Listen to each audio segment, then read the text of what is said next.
Ini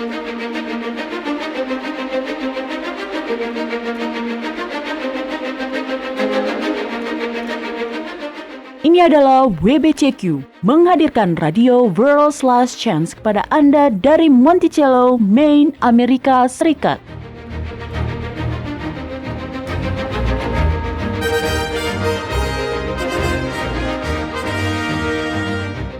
Kejahatan brutal, kerusuhan politik, ketidakstabilan keuangan, semuanya mengarah pada sebuah krisis yang akan datang, krisis yang belum pernah terjadi sebelumnya.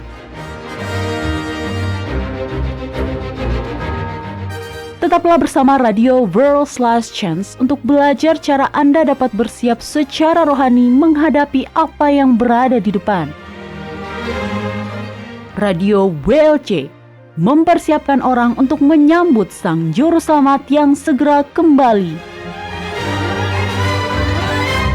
Halo, selamat datang di Radio WLC, di mana kami menyampaikan kepada Anda pesan-pesan untuk dunia zaman sekarang, langsung dari Kitab Suci. Saya pembawa acara Anda, Mario Nugraha, dan telah bergabung bersama saya ada Doni Alexander. Ya, selamat bergabung para pendengar. Terima kasih telah ikut mendengarkan siaran kami. Nah, hari ini Doni akan berbicara tentang 4 kata yang sering dikutip dalam khotbah-khotbah yang terkait dengan akhir zaman dan masa kembalinya Yahusua. Namun, kalimat ini juga telah begitu disalahpahami. Iya, benar Mario. Saya menyebutnya miskomunikasi. Nah, berdasarkan satu kata dalam kalimat tersebut, orang-orang membangun penafsiran ini yang sebenarnya cukup menyesatkan. Jadi, kita akan membicarakannya sedikit hari ini dan mencari tahu apa artinya yang sebenarnya. Oke, sebelum kita memulai pembahasan kita, saya ingin memberi informasi kepada para pendengar pertama kita bahwa di WLC, kami selalu menyebut Sang Pencipta dengan nama pribadinya, yaitu Yahwa atau Yah. Namanya ini adalah bentuk verb of being dalam bahasa Inggris yang mana bahasa Ibraninya adalah Haya. Ini adalah hal yang sangat indah karena Haya adalah perintah yang diucapkan berulang di seluruh kitab Kejadian pasal 1 dalam peristiwa penciptaan dunia. Setiap kali sesuatu diucapkan untuk memanggil keluar apa yang tidak ada menjadi ada, dari terang ke daratan sampai burung dan ikan dan semua yang lain, kata yang digunakan adalah Haya, terang, Haya. Maka terang itu jadi. Ya, itu sangat indah dan sebagai sebuah kata kerja verb of being, kata ini kemudian menjadi sebuah janji paling kuat di alam semesta. Kitab Yesaya pasal 55 mengajarkan bahwa firman Yahwa itu sendiri mengandung kekuatan untuk melakukan apa yang dikatakannya. Ayat 11 mengatakan, Ia, firman-Nya, tidak akan kembali kepadaku dengan sia-sia, tetapi ia akan melaksanakan apa yang ku kehendaki dan akan berhasil dalam apa yang kusuruhkan kepadanya. Jadi para pendengar, ingatlah bahwa ketika Anda menggabungkan kebutuhan Anda dengan nama ilahinya, maka hal itu akan menjadi sebuah janji yang dapat Anda klaim. Anda butuh keberanian? Jadilah pemberani. Anda merasa lemah? Jadilah kuat. Anda didera rasa bersalah? Jadilah terampuni. Nah, inilah alasan mengapa kitab suci menyuruh kita untuk memanggil nama Yahwa. Ada kuasa dalam namanya. Benar, nama Sang Juru Selamat sendiri juga mengandung sebuah janji. Nama aslinya adalah Yahuswa. Beberapa orang menyebut namanya Yasua atau Yesua. Tidak masalah, mungkin saja itu nama kecilnya. Siapa yang tahu, mungkin Maria memanggilnya seperti ini. Yasua. Ayo, makan malam. Tetapi Yahusua adalah versi formal dan aktual dari nama tersebut, dan itu berarti Yahwa menyelamatkan. Oke, selanjutnya ada kata Eloah dan Elohim. Eloah adalah gelar Ibrani untuk Yahwa. Kata ini biasanya diterjemahkan dalam Alkitab modern kita sebagai Tuhan atau Allah. Elohim adalah versi jamak dari kata tersebut yang juga mengacu pada Bapa. Penggunaan kata jamak ini tidak lagi terlihat dalam terjemahan karena ini juga diterjemahkan ke dalam Alkitab modern kita hanya sebagai Allah atau Tuhan. Tetapi menempatkan gelar dalam bentuk jamak adalah sesuatu yang dilakukan dalam tata bahasa Ibrani untuk menekankan pentingnya orang yang Anda bicarakan. Ya, benar. Itu seperti yang dilakukan di dalam kitab Kejadian pasal 1 selama minggu penciptaan. Pada mulanya, Elohim menciptakan langit dan bumi. Nah, itu dia. Itu bagus. Oke Doni, Anda sudah mengatakan bahwa ayat yang akan kita bicarakan ini, kalimat ini, hanyalah sebuah masalah miskomunikasi sederhana. Kenapa begitu? Ya, benar. Dalam miskomunikasi, makna yang diterima berbeda dengan makna yang sebenarnya dimaksudkan. Para pasangan terkadang mengalami miskomunikasi dan dibutuhkan kesabaran serta pengampunan untuk menyelesaikannya. Terkadang miskomunikasi dapat terjadi karena sesuatu yang sederhana seperti kesalahan penerjemahan.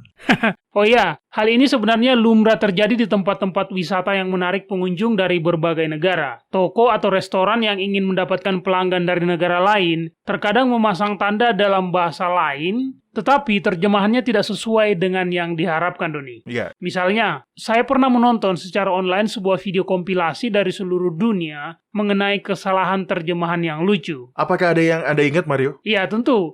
Ada sebuah tempat cukur atau barbershop di Tanzania yang membuat papan pengumuman bertuliskan, "Tenggorokan pria dipotong dengan pisau cukur yang bagus dan tajam." Ada juga agen wisata di Cekoslowakia yang menuliskan, "Nikmatilah salah satu paket wisata kota kami sambil mengendarai kuda. Kami menjamin tidak akan ada yang keguguran." Ya, baik. Kembali ke topik kita, Mario. Saya pikir ayat ini telah diterjemahkan dengan baik, tetapi cara menafsirkannya yang sering kali salah. Oke, mari kita lihat sehingga kita tahu kalimat mana yang sedang kita bicarakan. Nah, tolong buka dan bacakan kitab Wahyu pasal 18 ayat 4. Oke, saya hampir mendapatkannya. Nah, ini dia. Di sini dikatakan, "Aku mendengar suara lain dari sorga berkata, 'Keluarlah kamu, hai umatku, keluarlah daripadanya, supaya kamu jangan mengambil bagian dalam dosa-dosanya, dan supaya kamu jangan turut ditimpa malapetaka-malapetakanya.'" Hal yang terjadi dalam perikop ini adalah bahwa Yohanes melihat seorang malaikat turun dari surga dengan membawa sebuah pesan yang mengejutkan. Kita akan menyimak pasal ini, tetapi kalimat yang saya ingin kita fokuskan pertama kali ada di ayat 4. Keluarlah daripadanya. Ini adalah ungkapan yang sudah disalah tafsirkan. Dan karena kesalah tafsiran inilah, kekuatan dari pesan ini telah mencair. Dan bahkan hilang sama sekali. Masalahnya ada pada kata keluar. Sekarang katakanlah Anda berada di sini, di ruangan rekaman ini. Dan saya berdiri di luar sana di ruangan tengah. Jika saya berteriak, "Mario, keluarlah ke sini." Apa yang akan Anda lakukan, Mario? Iya, saya akan keluar ke tempat di mana Anda berada, Doni. Ya, Anda akan datang bergabung dengan saya kan? Ya, begitulah. Anda memanggil saya, Ya. jadi saya akan keluar untuk melihat apa tujuan Anda memanggil saya. Baiklah, itulah masalah dari kalimat pendek ini, Mario. Begitu kita membaca, "Keluarlah darinya, hai umatku." Kita segera berkata, "Oh, ini adalah pesan yang seharusnya saya sampaikan." Dan kemudian kita pergi ke semua teman dan orang yang kita kasihi. Dan kita bersaksi kepada mereka. Kita memberitahu mereka apa yang salah dengan gereja mereka. Misalnya, kita ambil contoh. Seorang saksi Yehova dia akan berkata, "Saya adalah seorang saksi Yehova. Kami tidak merayakan hari-hari raya para penyembah berhala itu. Bergabunglah dengan gereja kami dan kami akan memberitahu Anda apa kebenaran yang seharusnya Anda yakini." Iya. Contoh lain misalnya seseorang dari gereja baptis. Dia akan berkata, "Kami tidak menganut dan meyakini pembaptisan bayi. Marilah dan bergabunglah dengan gereja kami supaya Anda selamat." Ya, seperti itulah. Jadi kita langsung mengabaikan fakta bahwa kata-kata ini berasal dari seorang malaikat. Yang datangnya dari mana, Mario? Turun dari surga. Jadi, jika dia turun dari surga, apakah dia mungkin berdiri di mimbar denominasi Protestan lokal Anda? Tidak. Ya, tentu saja tidak. Malaikat ini tidak sedang berada di bumi. Dia sedang dalam proses turun dari surga, dan kita tahu ini karena Yohanes menggambarkan kemuliaan yang terpancar dari malaikat tersebut. Kemuliaannya sangat luar biasa, hingga memenuhi seluruh bumi. Silakan buka dan bacakan ayat 1 untuk kita, Mario. Kemudian daripada itu, aku melihat seorang malaikat lain turun dari sorga. Ia mempunyai kekuasaan besar dan bumi menjadi terang oleh kemuliaannya. Kita sering mengabaikan ayat ini. Kita sering mengabaikan fakta bahwa ini adalah perkataan sang malaikat. Karena bagaimanapun juga, kita adalah juru bicara Yahwa di bumi. Kitalah yang menyampaikan pesan akhir zaman. Jadi, kita berasumsi bahwa kitalah yang akan mengundang semua orang untuk datang dan bergabung dengan gereja kita. Ya, begitulah. Karena tentu saja kita akan menganggap bahwa hanya gereja kita satu-satunya lah yang memiliki semua kebenaran. Semua yang lain adalah salah. Oke, izinkan saya memberitahu Anda sebuah rahasia, Mario. Tidak ada seorang pun yang bergabung dan tetap menjadi anggota dari sebuah gereja jika mereka tidak meyakini bahwa gereja itu mengajarkan kebenaran. Benar. Dan semakin konservatif standar denominasi tersebut, maka semakin banyak jemaat yang percaya bahwa gereja mereka sudah benar, dan dengan demikian mereka mengesampingkan semua gereja yang lain. Jadi, Ini pasti mengarah pada kesimpulan bahwa misi kita sebagai orang Kristen adalah berkeliling dan menyampaikan khotbah kepada semua orang Kristen lainnya dan membuat mereka bergabung dengan gereja kita. Kita akan menobatkan orang-orang Yahudi agar percaya pada Yahusua. Kita akan mendirikan misi dan mengirim misionaris untuk mempertobatkan orang-orang Hindu dan Buddha. Tapi tidak dengan orang-orang Muslim, karena siapa yang mau dipenggal? Ya kan? Ya, dan juga tidak dengan orang-orang Wiccan atau para penyembah berhala modern. Mereka semua adalah pemuja setan, jadi mereka sudah tersesat. Dan kita akan mengirimkan beberapa misionaris pada agama-agama yang terbuka. Kita akan mengejek para ateis, karena ejekan cukup berhasil digunakan untuk menobatkan mereka. Tetapi kita juga akan fokus pada orang-orang Kristen yang lain. Dan tujuan utama dari upaya penjangkauan kita adalah membuat orang-orang bergabung dengan keunikan dari denominasi kita. Iya, saya bisa melihat itu, dan sebenarnya begitulah cara saya menafsirkan ayat ini juga. Saya percaya kebenaran, jadi tinggalkan gereja Anda yang penuh kesalahan dan bergabunglah dengan gereja saya. Anda bahkan tidak perlu dibaptis ulang. Kami akan menerima Anda melalui pengakuan iman. Ya, Mario dan para pendengar, begitulah kira-kira contoh pembicaraan yang akan terjadi. Kita semua pernah melakukan kesalahan seperti ini. Tapi bukan itu yang dikatakan di dalam ayat ini. Baiklah Mario, tolong bacakan ayat ini kembali. Tapi kali ini saya ingin Anda membacanya dari kitab Genewa. Anda tahu, kitab Genewa adalah Alkitab para reformator Protestan yang berbahasa Inggris. Benar. Ya, tentu saja bahasa lain memiliki terjemahannya masing-masing. Luther menerjemahkan kitab suci ke dalam bahasa Jerman. Beberapa waktu sebelum dia, pada tahun 1466, Johannes Mentelin mencetak Alkitab Mentel. Dan juga ada beberapa orang lain lagi. Benar. Sudah ada salinan Alkitab dalam bahasa Spanyol setidaknya dari awal tahun 1200-an. Ya. Terjemahan Alkitab yang dicetak pertama kali ke dalam bahasa Prancis terjadi pada tahun 1530. Meskipun ada beberapa terjemahan sebelumnya selama abad pertengahan. Ya, benar. Jadi rupanya Alkitab versi bahasa Inggris itu agak terlambat keluar. Alkitab versi bahasa Inggris yang paling dikenal luas adalah King James Bible, yang diselesaikan pada tahun 1611.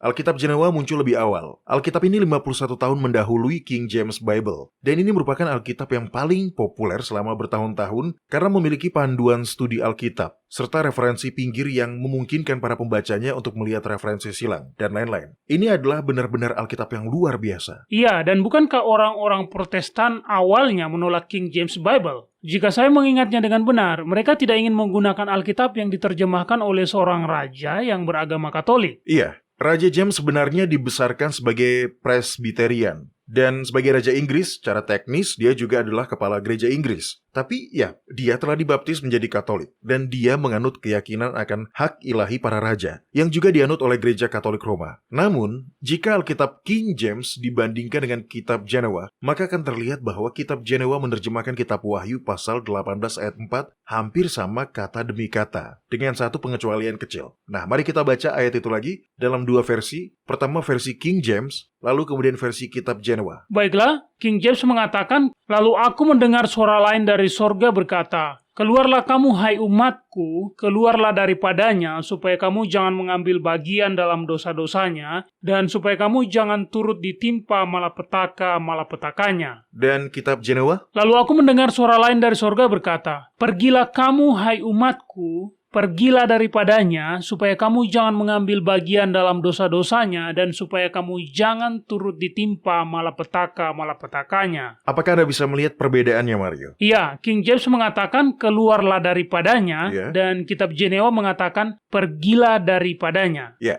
intinya, artinya sama. Kita harus meninggalkan Babel.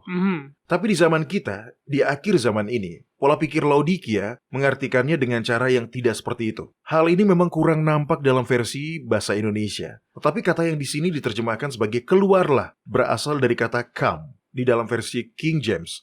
Dan kata ini adalah sebuah bentuk undangan atau ajakan. Itu sama dengan berkata, mari bergabunglah dengan saya dalam denominasi saya. Kami memiliki kebenaran. Di sisi lain, kata pergilah yang berasal dari kata go out dalam versi Alkitab Genewa adalah merupakan sebuah bentuk perintah. Pergilah dari Babel. Tidak ada pengecualian, harus pergi, tinggalkan. Ya, itu masuk akal. Malaikat yang turun dari surga ini tidak termasuk dalam denominasi tertentu. Jadi kata-katanya tidak boleh ditafsirkan sebagai sebuah ajakan untuk bergerak menyamping, meninggalkan satu gereja untuk kemudian bergabung dengan gereja yang lain. Tidak. Kata-kata itu sesungguhnya adalah sebuah perintah. Dan fakta bahwa cahaya kemuliaan dari pesannya menerangi seluruh dunia memberitahu kita bahwa pesannya berlaku untuk siapa? Katolik Roma? Ya. Metodis? Baptis? Ya. Mormon? Advent hari ke-7? Ya, itu berlaku untuk semuanya. Semuanya. Tidak ada pengecualian. Perintah itu, dan itu memang adalah sebuah perintah. Berlaku untuk semuanya. Betul. Kita semua harus meninggalkan komunitas-komunitas iman kita yang tentu saja telah memberkati kita dengan beberapa kebenaran dan dengan persekutuan, namun yang tidak mau terus maju untuk mengikuti lebih banyak kebenaran. Baiklah, para pendengar, kita akan melanjutkan pembahasan ini di segmen berikutnya. Jadi, Anda jangan kemana-mana. Kami akan segera kembali.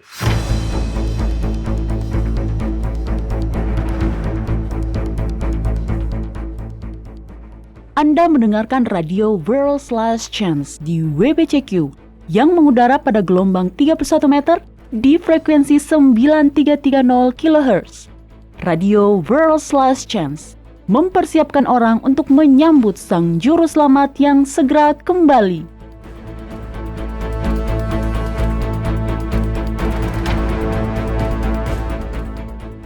World's Last Chance adalah sumber informasi terbaik Anda terkait semua hal yang berkaitan dengan kitab suci dan kebenaran-kebenaran yang baru. Kami memiliki ribuan artikel dalam lebih dari 20 bahasa, video-video, buku-buku yang dapat Anda download, dan alat-alat untuk bersaksi. Kami bahkan memiliki kursus pembelajaran Alkitab online tentang berbagai macam topik. Tim WLC terus mempelajari dan membagikan apa yang kami telah pelajari kepada orang lain. Kebahagiaan sejati ditemukan hanya dengan mengikuti kehendak Yahwa. Kunjungi World's Last Chance hari ini dan mulailah mempelajari kebenaran-kebenaran yang perlu Anda ketahui untuk mendapatkan kegembiraan sejati dan kebahagiaan abadi. worldslastchance.com mempersiapkan orang untuk menyambut Sang Juru Selamat yang segera kembali. World's Last Chance telah membuat lebih dari 1.500 video dokumenter dalam lebih dari 30 bahasa. Kunjungi situs kami di worldslastchance.com atau nonton videonya pada channel WLC di YouTube. Video-video dokumenter baru tentang berbagai topik penting terus dirilis sepanjang waktu. Mulailah menontonnya dan pelajarilah kebenaran selama Anda masih memiliki kesempatan di worldslastchance.com.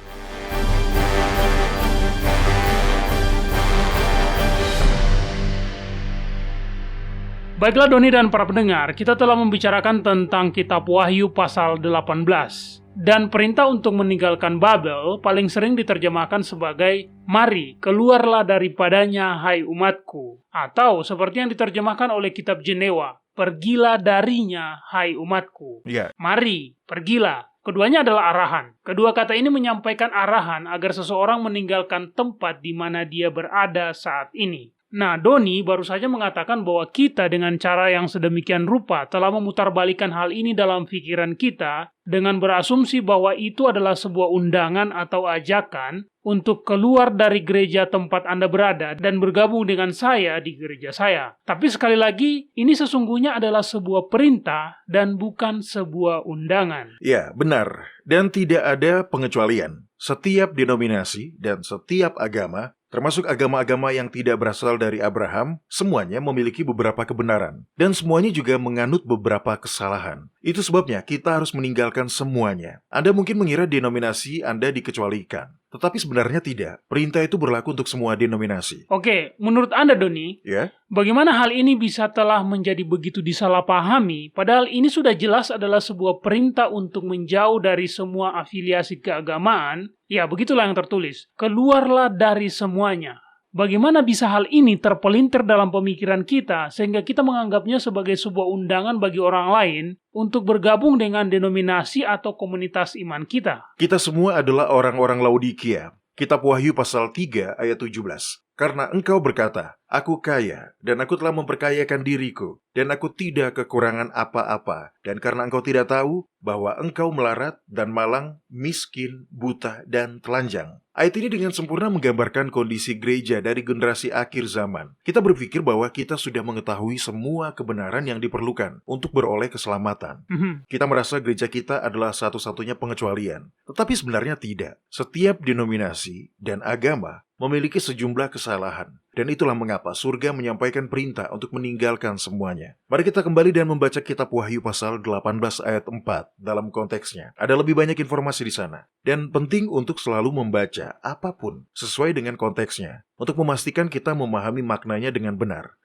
Oke, silakan dibacakan ayat 1-7, Mario. Kemudian daripada itu, aku melihat seorang malaikat lain turun dari surga. Ia mempunyai kekuasaan besar dan bumi menjadi terang oleh kemuliaannya. Dan ia berseru dengan suara yang kuat. Katanya, sudah rubuh Babel kota besar itu, dan ia telah menjadi tempat kediaman roh-roh jahat dan tempat bersembunyi semua roh najis, dan tempat bersembunyi segala burung yang najis dan yang dibenci. Karena semua bangsa telah minum dari anggur hawa nafsu cabulnya, dan raja-raja di bumi telah berbuat cabul dengan dia, dan pedagang-pedagang di bumi telah menjadi kaya oleh kelimpahan hawa nafsunya. Lalu aku mendengar suara lain dari sorga berkata, pergilah kamu, hai umatku, pergilah daripadanya, supaya kamu jangan mengambil bagian dalam dosa-dosanya, dan supaya kamu jangan turut ditimpa malapetaka-malapetakanya. Sebab dosa-dosanya telah bertimbun-timbun sampai ke langit, dan Yahwa telah mengingat segala kejahatannya. Balaskanlah kepadanya sama seperti dia juga membalaskan, dan berikanlah kepadanya 2 kali lipat menurut pekerjaannya. Campurkanlah baginya 2 kali lipat di dalam cawan percampurannya. Berikanlah kepadanya siksaan dan perkabungan, sebanyak kemuliaan dan kemewahan yang telah ia nikmati. Sebab ia berkata di dalam hatinya,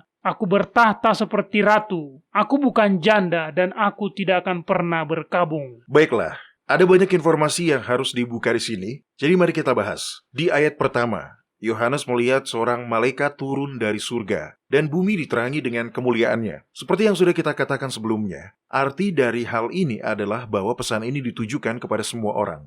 Pesan ini disebarkan ke semua tempat. Benar, dan inilah yang menunjukkan bahwa pesan ini ditujukan kepada semua orang. Jadi tidak ada gereja yang dikecualikan. Ya, tepat. Sekarang di ayat 2, malaikat mulai berbicara dan hal pertama yang dia katakan adalah bahwa Babel telah jatuh. Akibat kejatuhannya adalah bahwa sekarang Babel dipenuhi dengan roh-roh jahat dan semua burung yang najis. Babel, seperti yang kita ketahui, adalah simbol dari semua agama palsu. Sekarang, apakah Anda benar-benar ingin mempelajari hal-hal rohani dari organisasi yang dipenuhi dengan iblis dan roh-roh yang jahat? Tidak, tentu saja tidak. Oke, bisakah Anda meluangkan waktu sebentar untuk menjelaskan mengapa Anda mengatakan bahwa pesan untuk meninggalkan Babel ini adalah berlaku untuk semua agama? Ya, dunia diterangi dengan kemuliaan malaikat ini. Tapi, adakah bukti lain yang mendukung bahwa pesan ini berlaku untuk semua agama dan bahkan semua denominasi dalam kekristenan? Kita telah mengatakan bahwa setiap agama memiliki beberapa kebenaran. Itu sudah pasti. Yahwa telah menjaminnya supaya semua orang memiliki cukup terang untuk diikuti jika mereka ingin melakukan apa yang benar dan jika mereka ingin belajar lebih banyak. Tapi,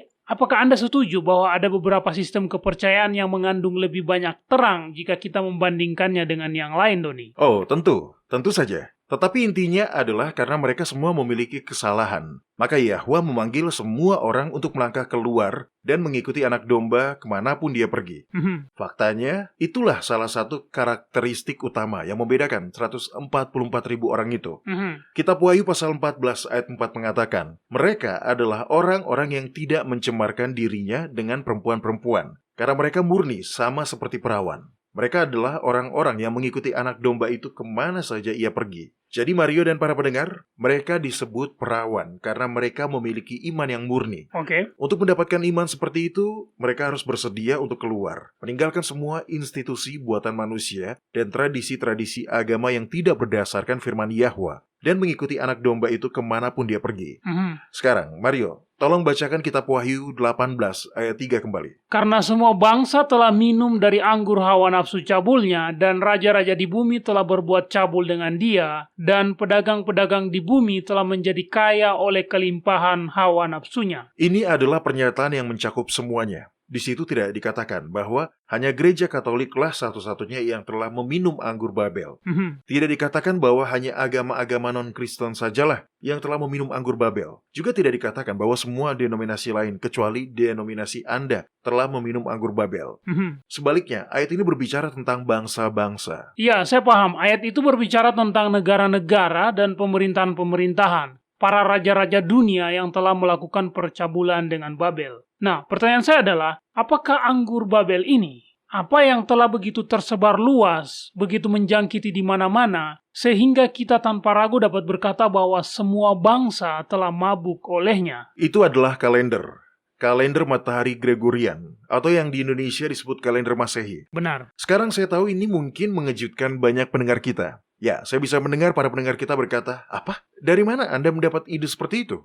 Baiklah, saya akan jelaskan. Babel adalah sebuah simbol dari Roma, kepausan. Sekarang kita tidak akan membahas semua bukti Alkitabiah mengenai hal ini. Jadi saya hanya menyampaikan saja, Babel adalah sebuah simbol dari Gereja Katolik Roma. Oke, maaf saya ingin menyela sebentar nih. Ya, Belum lama ini kita telah menyiarkan episode yang membahas bukti yang mendukung pernyataan Anda barusan. Jika para pendengar telah melewatkan program tersebut, Anda masih dapat mendengarkannya. Kami telah menguploadnya di situs web kami, jadi silakan klik ikon radio WLC, pilih bahasa Indonesia, dan carilah episode yang berjudul Roma adalah Kota Besar Babel. Oke Doni, lanjutkan penjelasan Anda, saya hanya ingin menyampaikan hal itu. baik. Mario, terima kasih. Ya, kami tidak berharap semua orang mempercayai kata-kata kami begitu saja. Belajarlah sendiri. Tetapi karena keterbatasan waktu, saya hanya akan memperjelas bahwa semua bukti menunjuk Roma, bukan Yerusalem, sebagai kota besar Babel.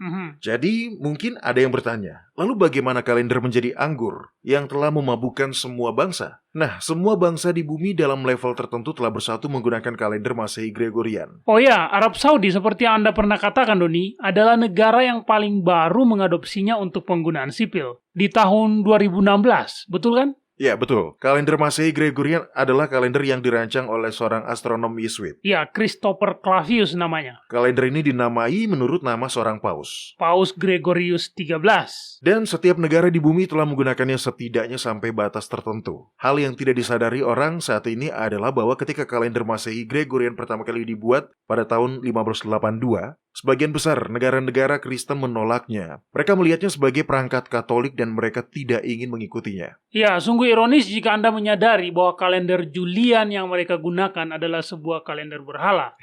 Ya, nah, seperti kata mendiang George Bernard Shaw, waspadalah terhadap ilmu palsu. Itu lebih berbahaya daripada kebodohan. Seluruh dunia telah bersatu dalam menggunakan kalender paus sampai taraf tertentu. Pikirkanlah, kita semua mengatur hidup kita di sekitar waktu libur kerja. Untuk dunia barat, biasanya itu adalah hari Sabtu dan Minggu. Dan bahkan di bagian dunia yang lain, itu setidaknya adalah hari Minggu. Bekerja, bersekolah, beribadah, semuanya berpusat pada hari libur kerja Anda. Nah, dalam kalender paus, kita libur di hari apa? Hari Sabtu dan hari Minggu. Kenapa? Nah, kitab Matius pasal 28 menjelaskan bahwa Kristus dibangkitkan pada hari pertama minggu itu. Umat Katolik dan mayoritas Protestan merayakan hari Minggu, hari Tuhan, untuk menghormati Sang Juru Selamat karena itu adalah hari pertama dalam sebuah minggu. Oke, sekalipun di negara-negara yang mencetak kalender mereka dengan menempatkan hari Senin sebagai hari pertama dalam sebuah minggu, namun mereka semua tahu bahwa hari Minggu sebenarnya adalah hari pertama dari mingguan kalender Masehi Gregorian. Bahkan definisinya di dalam kamus pun seperti itu.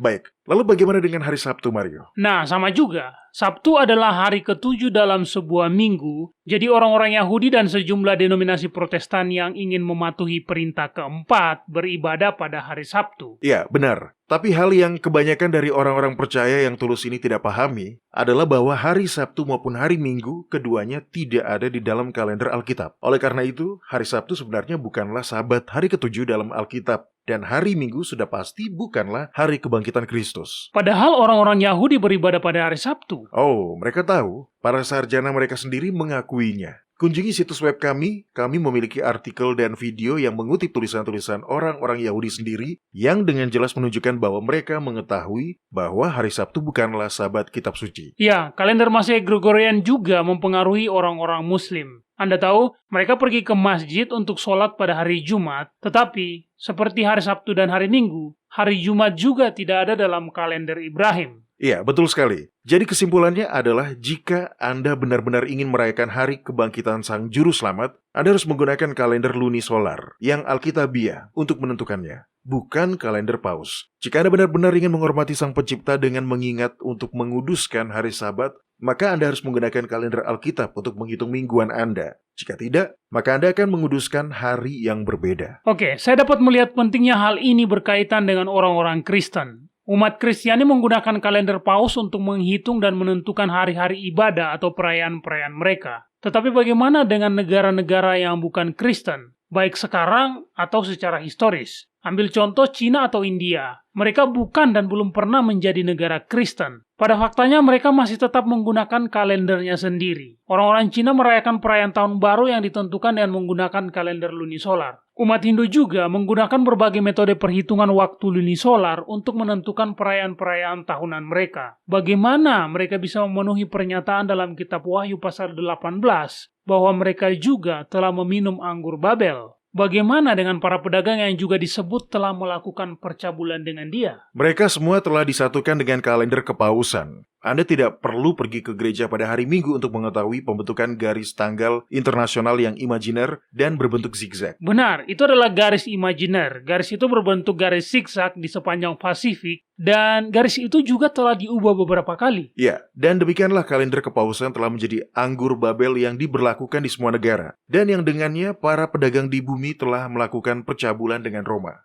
Garis tanggal internasional ditetapkan pada tahun 1884. Pada saat itu Amerika Serikatlah yang menjadi tuan rumah konferensi Meridian Internasional. Terdapat 26 negara yang hadir. Namun hal yang menarik adalah apa yang terjadi selanjutnya. Amerika Serikat secara efektif menjamin bahwa kalender Masehi akan digunakan oleh semua negara di dunia pada saat Amerika menetapkan bahwa negara manapun yang ingin membuat perjanjian kerjasama dengan Amerika Serikat harus mencantumkan tanggal dokumen menurut kalender Masehi Gregorian. Tanggal-tanggal kalender Masehi Gregorian harus digunakan dalam perjanjian apapun yang dibuat oleh Amerika Serikat. Oke, jadi meskipun Arab Saudi baru mengadopsi kalender Masehi Gregorian pada tahun 2016, namun Anda mengatakan bahwa mereka sudah menggunakannya dalam arti bahwa perjanjian apapun yang mereka buat dengan Amerika Serikat telah diberi tanggal menggunakan kalender Gregorian. Ya, tepat. Dan perjanjian-perjanjian apa saja yang biasa dibuat? Selain perang, apalagi? Perdagangan. Ya, benar. Dan di ayat tadi Anda dapat melihat partisipasi dari para pedagang di bumi. Jadi ini semua terkait dengan kalender. Namun anggur Babel bukan hanya tentang kalender.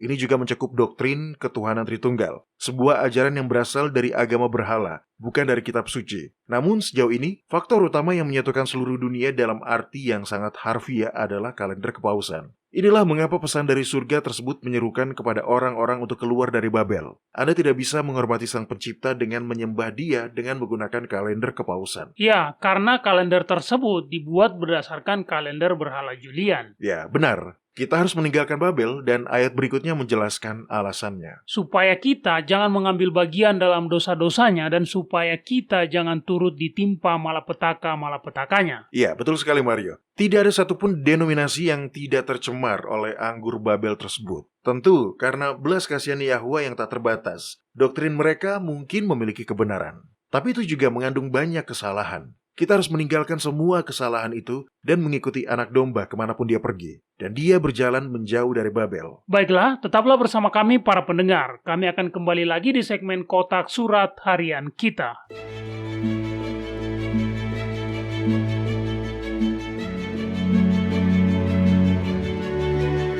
Anda mendengarkan radio World's Last Chance di WBCQ yang mengudara pada gelombang 31 meter di frekuensi 9330 kHz. Radio World's Last Chance mempersiapkan orang untuk menyambut Sang Juru Selamat yang segera kembali.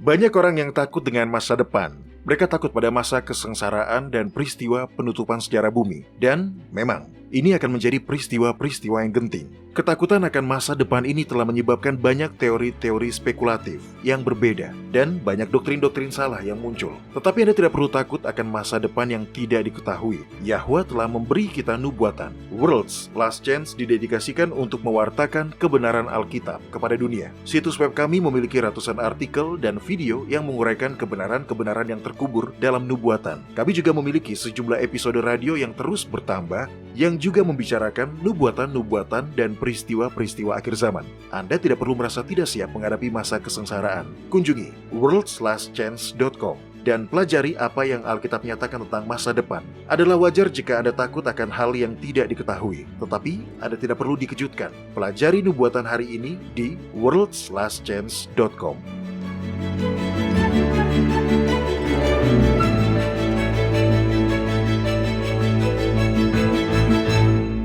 Jika Anda sudah berkomitmen untuk beribadah kepada Yahwa pada hari Sabat kudusnya yang ditentukan dengan kalender lunisolarnya yang ditetapkan pada masa penciptaan, World's Last Chance memiliki aplikasi yang dapat Anda gunakan baik di komputer maupun di smartphone Anda. Aplikasi kalender lunisolar WLC telah dirancang untuk memenuhi kebutuhan para pemelihara Sabat lunar di seluruh dunia.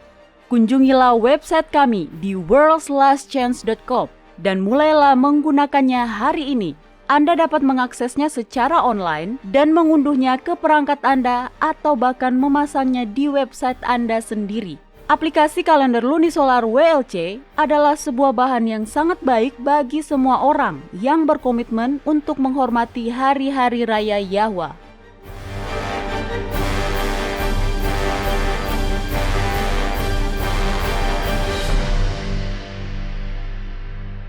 DeShaun Williams dari Baltimore, Maryland di Amerika Serikat telah mengirimkan pertanyaan ke kotak surat harian kita, Doni. Baltimore. Sekolah kedokteran gigi pertama di dunia dilaksanakan di Baltimore pada tahun 1840. Di mana Anda mendapatkan info seperti itu? Saya tidak tahu. Saya hanya menganggap hal-hal sepele sebagai sesuatu yang menarik, Mario. Peluncuran balon udara panas berawak pertama yang sukses juga terjadi di Baltimore pada tahun 1780-an oleh seorang remaja Edward Warren, 13 tahun.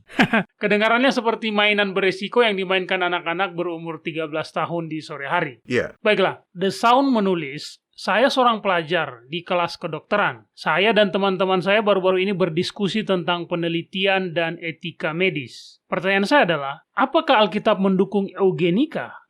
Itu pertanyaan yang menarik. Bagi mereka yang tidak mengenal istilah tersebut, mari kita definisikan apa artinya. Oke. Eugenika adalah studi atau keyakinan bahwa adalah mungkin untuk meningkatkan ras manusia dengan menguatkan sifat-sifat tertentu sambil menyingkirkan sifat atau gen tertentu yang tidak diinginkan. Hal ini dilakukan secara spesifik dengan cara mencegah orang-orang yang memiliki cacat genetik atau mewarisi sifat yang tidak diinginkan agar tidak memiliki keturunan. Itu disebut eugenika negatif. Nah, sebaliknya, eugenika positif terjadi ketika Anda mendorong orang-orang yang dianggap memiliki gen yang diinginkan untuk menghasilkan keturunan. Itu disebut eugenika positif. Oke, jadi ini seperti sebuah gerakan sosial, ya kan? Maksud saya, pada intinya, ini semua tentang pembiakan selektif. Bukankah hal ini didasarkan pada teori evolusi, Doni? Iya, betul. Francis Galton, sepupu Charles Darwin, adalah pencetus ide tersebut dan dia mendasarkannya pada teori evolusi Darwin. Oh ya, jika saya tidak salah, hal ini sebenarnya sudah dipraktekkan di masa lalu. Jerman mempraktekkan eugenika sebelum Perang Dunia Kedua. Iya, benar Mario. Dan sebenarnya, cukup banyak negara yang telah melakukannya. Sepengetahuan saya, Amerika Serikat adalah salah satu negara yang memiliki program eugenika yang cukup maju. Mario, apakah Anda pernah mendengar tentang Margaret Sanger? Dia adalah pendiri keluarga berencana yang merupakan penyedia layanan aborsi terbesar di Amerika Serikat. Dia membuat tulisan untuk menentang apa yang dia sebut sebagai pembiakan sembrono dari mereka yang dia anggap tidak layak. Dia menulis sebuah buku berjudul Woman and the New Race, di mana dia benar-benar berkata, tindakan paling penuh belas kasih yang dilakukan sebuah keluarga besar kepada salah satu anggota keluarganya yang masih bayi adalah membunuhnya. Wow, itu mengerikan. Dalam sebuah program radio yang disiarkan pada tanggal 29 Februari tahun 1924, dia berkata bahwa dia lebih memilih membiakkan ras manusia murni ketimbang memiliki masyarakat yang menghasilkan jutaan manusia kerdil. Jadi sejak didirikan, keluarga berencana ini sudah terlibat dalam eugenika. Iya, begitulah. Sekarang orang-orang yang mempromosikan eugenika menganjurkannya dalam tingkatan yang berbeda-beda. Ada screening genetik, pengendalian kelahiran, aborsi, dan di sisi lain kehamilan paksa, sterilisasi wajib, eutanasia, dan semua ini bermuara langsung pada bentuk inkarnasi filosofi terbaru, dan itu adalah transhumanisme. Transhumanisme itu sendiri memiliki cakupan yang luas. Ini didefinisikan sebagai sebuah gagasan yang mendukung penggunaan sains dan teknologi, terutama neuroteknologi, bioteknologi, dan nanoteknologi, untuk mengatasi keterbatasan manusia dan memperbaiki kondisi manusia. Jadi, Doni, Iya. Anda mungkin bisa menjelaskan aspek-aspek dari eugenika ini untuk menjawab pertanyaan DeShaun. Ya, tentu. Alkitab tidak menyebutkan eugenika secara spesifik. Dan begitupun dengan transhumanisme. Jadi dalam hal ini kita akan melihatnya dari segi prinsip-prinsip Alkitab. Mhm. Gagasan di balik eugenika adalah bahwa umat manusia dapat memperbaiki dirinya sendiri dengan membersihkan dunia dari orang-orang yang tidak diinginkan. Dan jelas hal seperti ini bertentangan dengan prinsip Alkitabiah. Benar, karena jika memang demikian, maka Yahwa akan menyingkirkan Adam dan Hawa dan memulai kembali dengan Budi dan Wati, atau siapalah. Ya, kita semua bisa senang karena dia tidak melakukannya, Mario. Nah, ketika Adam dan Hawa diciptakan, apa yang dikatakan Elohim kepada mereka, Mario? Beranak cuculah dan bertambah banyaklah, penuhilah bumi. Ya, benar. Dan tidak pernah, bahkan setelah dosa masuk, hal itu dibatalkan. Apa yang dikatakan kitab Mazmur pasal 127 ayat 3-5 tentang anak-anak? Baiklah, saya buka dulu.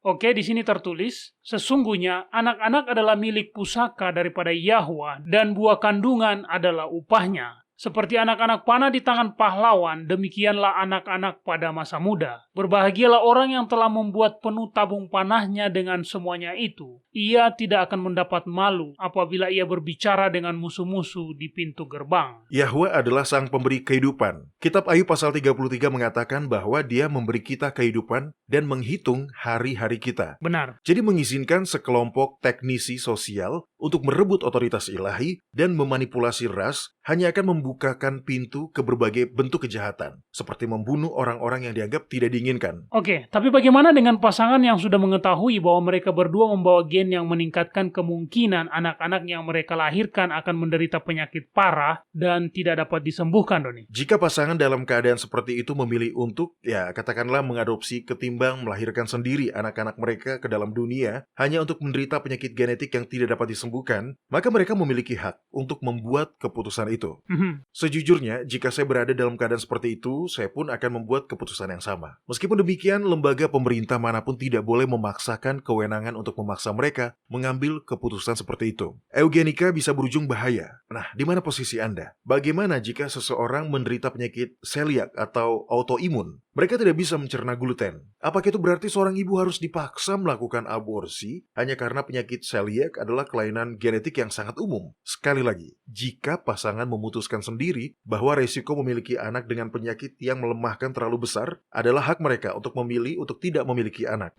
Tetapi tidak ada orang lain yang harus membuat keputusan itu untuk mereka, dan demikian pula eutanasia tidak boleh diterima sebagai jalan untuk menyingkirkan orang-orang yang sudah membawa gen tersebut. Oke, Doni, lalu bagaimana dengan transhumanisme? Sekali lagi, ini masalah tingkatan. Apakah sains telah mengembangkan teknik penyembuhan yang telah bermanfaat bagi banyak orang?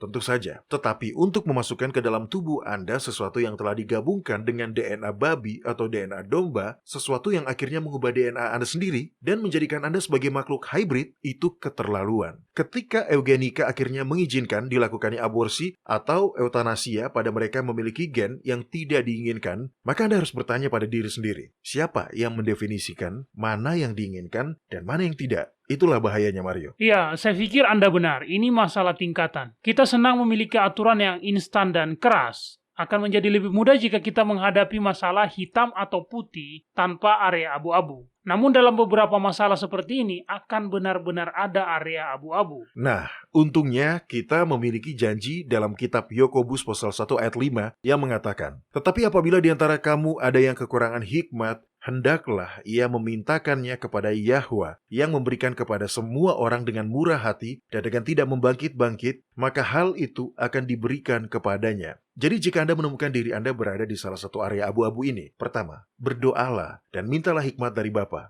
Kedua, terapkanlah prinsip-prinsip kitab suci. Jika Anda melakukan ini, maka Anda akan mengetahui jalan mana yang harus Anda jalani. Baik, kita masih punya waktu untuk satu pertanyaan singkat lagi, Doni. Pertanyaan kali ini datang dari Talut di Maroko. Dan saya sedang menunggu Anda menyampaikan fakta-fakta tidak jelas yang Anda ketahui tentang Maroko. oh, tidak ada, Mario. Apa? Anda mengecewakan. Anda gagal mendapat medali. Oke. Nah, saya telah menyelesaikan PR saya. Salah satu nama uang di Maroko adalah wusak de dunia, yang secara tepat berarti kotoran dunia. Wow, itu istilah yang sangat tepat.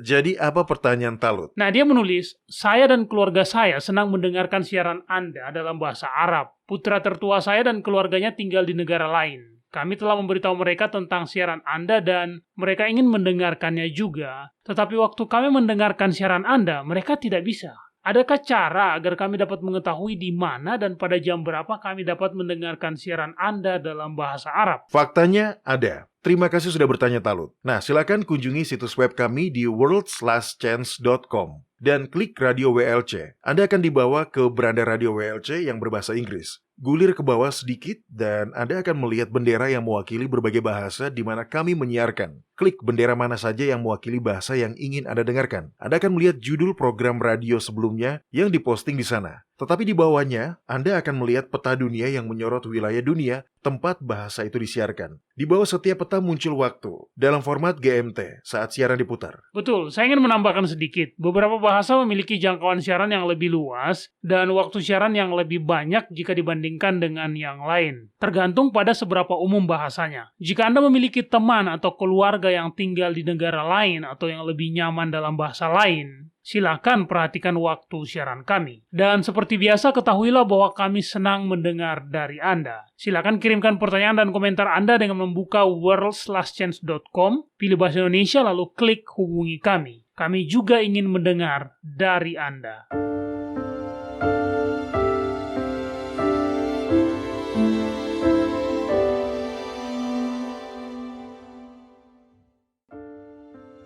Anda menyukai apa yang Anda dengar? Kunjungi situs kami di worldslastchance.com untuk mendengarkan episode-episode lain dari program radio kami. Radio World's Last Chance mempersiapkan orang untuk menyambut Sang Juru Selamat yang segera kembali.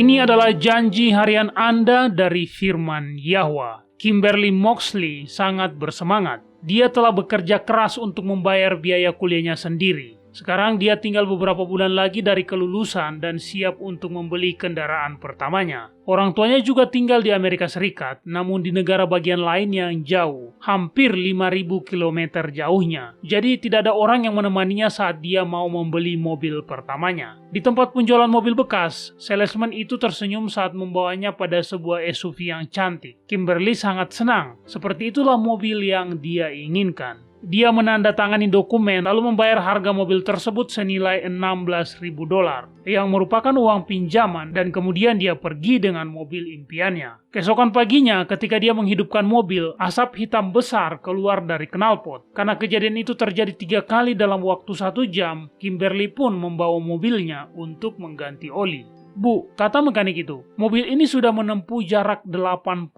mil dan saya rasa olinya belum pernah diganti sama sekali. Mesin Anda semuanya mengalami korosi. Pemilik mobil ini sebelum Anda sudah pasti telah menggudangkan mobil ini. Kendaraan ini sudah tidak layak lagi beroperasi. Kimberly pun mencoba mengembalikan SUV itu pada penjualnya, tetapi tentu saja mereka menolaknya. Mereka baru saja menghasilkan $16.000 dengan memanfaatkan kebodohannya, dan mereka melepas tanggung jawab dari mobil yang tidak berharga tersebut. Mereka menunjukkan dokumen kesepakatan yang telah dia tanda tangani, sebuah dokumen yang dia remehkan karena keinginan besarnya membeli mobil tersebut. Kimberly akhirnya pulang dan menangis. Dia merasa malu. Dia akan membutuhkan waktu 5 tahun untuk dapat melunasi pinjamannya demi sebuah mobil yang rusak. Keputusan buruk ini yang dia buat dengan tidak meminta nasihat Yahwa akan menghabiskan semua penghasilannya. Lebih buruk lagi, dia tidak menerima kenaikan gaji di tempat kerjanya selama 2 tahun. Jadi, dia harus melakukan pekerjaan sampingan untuk dapat memenuhi kebutuhannya.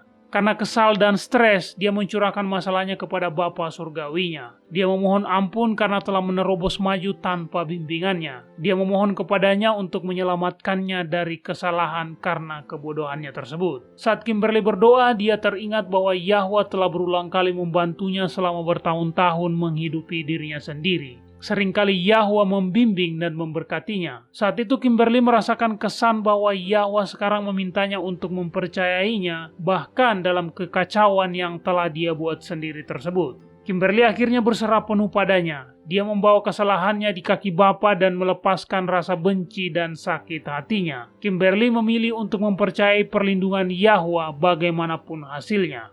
Hari itu juga, dia menerima panggilan telepon dari dealer mobil tersebut.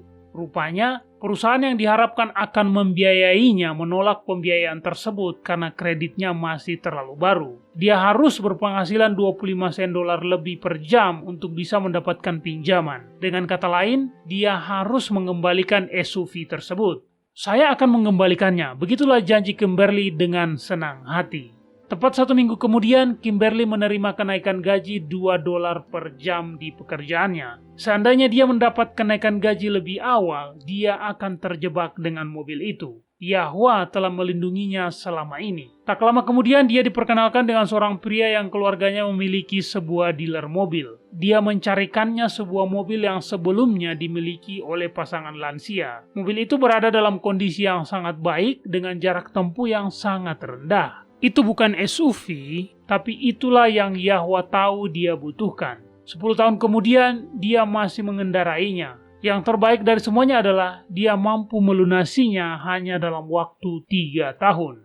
Oh, dan dealer mobil bekas itu, praktik tidak jujur yang mereka lakukan pada akhirnya membuat mereka gulung tikar. Para pendengar, dalam kitab Matius pasal 6, Yahosua mengatakan, "Karena itu aku berkata kepadamu, janganlah khawatir akan hidupmu, akan apa yang hendak kamu makan atau minum, dan janganlah khawatir pula akan tubuhmu, akan apa yang hendak kamu pakai. Bukankah hidup itu lebih penting daripada makanan dan tubuh itu lebih penting daripada pakaian? Pandanglah burung-burung di langit yang tidak menabur dan tidak menuai dan tidak mengumpulkan bekal dalam lumbung, namun diberi makan oleh Bapamu yang di sorga. Bukankah kamu jauh melebihi burung-burung itu? Dan mengapakah kamu khawatir akan pakaian? Perhatikanlah bunga bakung di ladang, yang tumbuh tanpa bekerja dan tanpa memintal. Namun aku berkata kepadamu, Salomo dalam segala kemegahannya pun tidak berpakaian seindah salah satu dari bunga itu. Jadi jika demikian Yahwa mendandani rumput di ladang, tidakkah ia akan terlebih lagi mendandani kamu? Kata-kata ini adalah untuk Anda. Kepada kita telah diberikan janji-janji yang besar dan berharga, majulah dan mulailah mengaminkannya.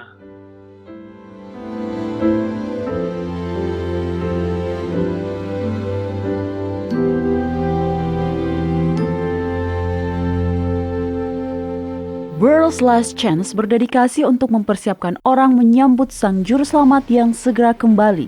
Acara siaran radio harian kami tersedia dalam 7 bahasa berbeda dari seluruh dunia dan masih banyak bahasa-bahasa lain lagi yang akan mengudara. Video-video dan artikel-artikel kami telah diterjemahkan ke dalam lebih dari 30 bahasa berbeda. Dan kami tidak hanya fokus pada salah satu poin pengajaran. Kami bersedia untuk bekerja sama dengan surga untuk membawa semua kebenaran ke dunia. Artikel-artikel dan video-video kami mencakup berbagai topik-topik penting pada pertumbuhan dan pembangunan dari perjalanan kekristenan. Kami menghadirkan materi yang mencakup kesalehan praktis di dalam kehidupan sehari-hari, doktrin Alkitabiah yang benar-benar hanya didasarkan pada firman Yahwa, kalender Sang Pencipta, dan nubuatan akhir zaman yang penting untuk Anda ketahui. Kami bahkan membahas berbagai macam angin pengajaran yang palsu yang telah digunakan oleh setan untuk menipu banyak orang, dan mengungkapkan mengapa itu salah dan apa yang benar berdasarkan Alkitab.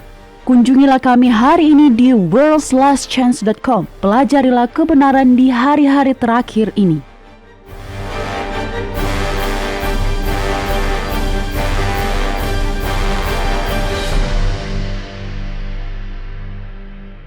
Baiklah, Mario dan para pendengar, kita sudah hampir kehabisan waktu, tetapi saya ingin sedikit membahas beberapa poin terakhir. Oke. Alasan Yahwa mengirimkan seorang malaikat untuk mengumumkan kepada semua orang agar melarikan diri dari Babel adalah karena, pertama, dia ingin menyelamatkan kita. Dan kedua, karena dia mengetahui masa depan. Ujian akhir adalah mengenai peribadatan. Dalam kitab Wahyu pasal 13, Yohanes melihat 2 ekor binatang. Binatang yang kedua keluar dari dalam laut. Nah, Mario, tolong bacakan kitab Wahyu pasal 13 ayat 12.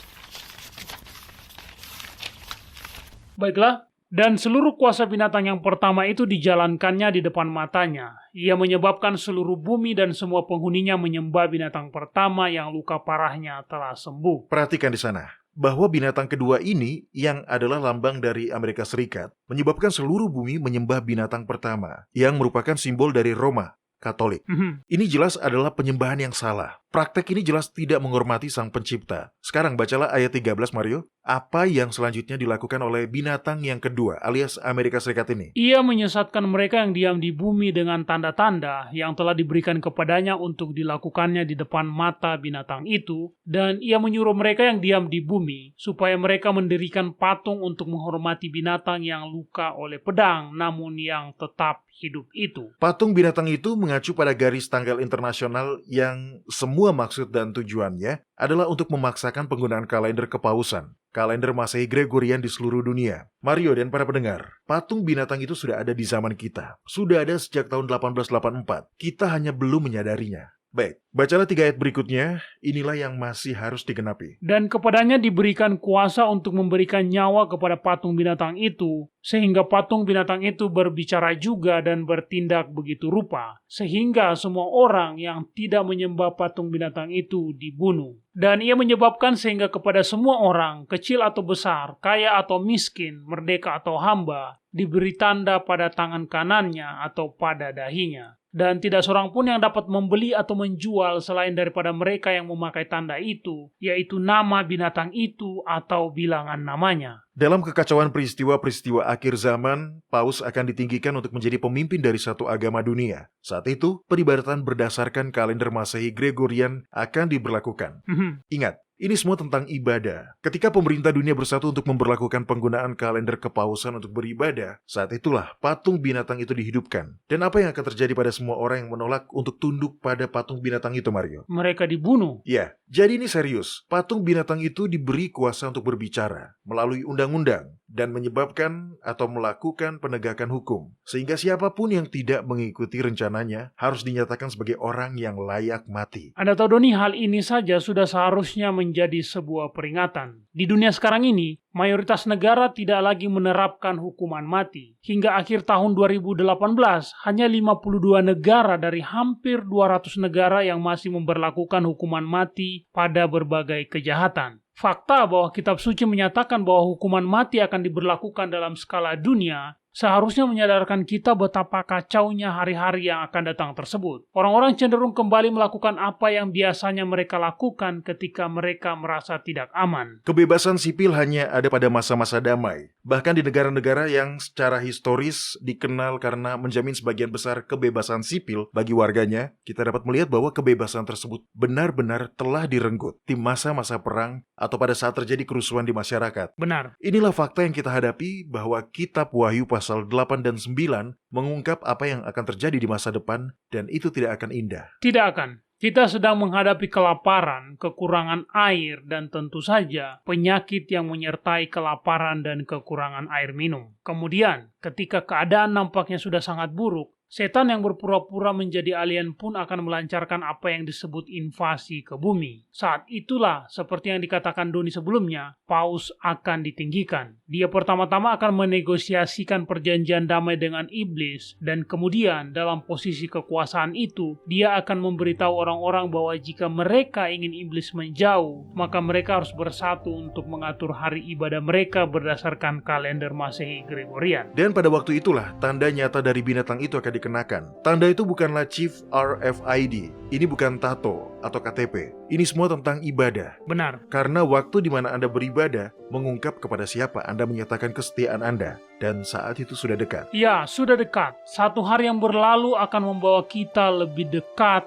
dan semakin dekat. Baiklah para pendengar, saya ingin menutup program hari ini dengan himbauan. Jangan biarkan fakta bahwa Anda memiliki teman dan keluarga di Babel membuat Anda tetap tinggal di sana juga. Anda dapat menyelamatkan orang lain, tetapi Anda harus melakukannya dari luar. Agama Anda, denominasi Anda tidak dibebaskan dari perintah untuk meninggalkan Babel. Hanya mereka yang berkomitmen penuh untuk mengikuti Kristus kemanapun dia menuntun, dengan rela menerima dan menaati kebenaran apapun yang dia berikan kepada Anda, hanya merekalah yang akan siap untuk melihatnya ketika dia kembali. Oke, bergabunglah bersama kami lagi besok. Sampai jumpa dan ingat, Yahwa mengasihi Anda Dan dia aman untuk dipercaya.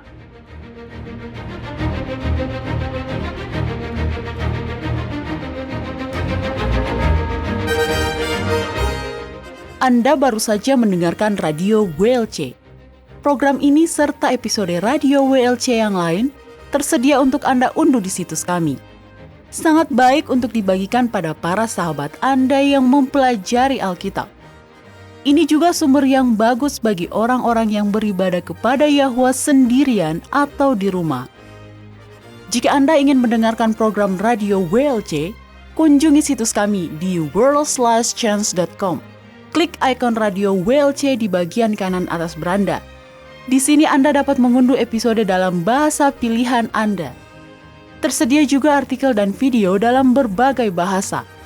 Bergabunglah bersama kami besok untuk menerima berbagai pesan kebenaran lain di WBCQ yang mengudara pada gelombang 31 meter di frekuensi 9330 kHz. Radio World's Last Chance mempersiapkan orang untuk menyambut Sang Juru Selamat yang segera kembali.